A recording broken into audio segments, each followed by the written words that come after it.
je partage pas du tout la méthode du référendum, parce que effectivement, il faudra avoir un débat posé là encore sur ce qui se passe à l'étranger et les pratiques qui sont en France pour montrer le côté vertueux de ce qui se fait en France et aussi un certain nombre d'excès qu'il faut corriger et de problèmes qu'il faut corriger. Mais un référendum, qu'est-ce qui se passe? Regardons toute l'histoire des référendums sur tous les sujets.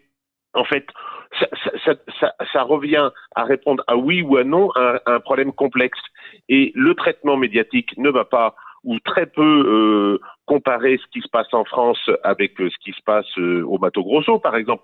Mais il va mettre en évidence ici ou là des pratiques qui ne sont pas à la hauteur, et donc qui va monter une partie de la population contre une autre partie de la population.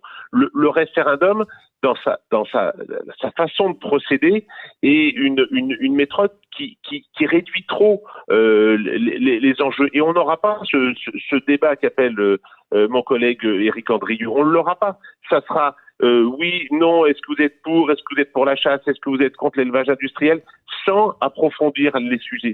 C'est la réalité de tous les référendums qu'il y a eu depuis 30 ans. En plus, avec l'approche d'élections nationales majeures, eh bien, il va y avoir d'autres enjeux qui vont être mis en avant, et ça va être au détriment des agriculteurs et des éleveurs, quelles que soient les pratiques qui sont les leurs.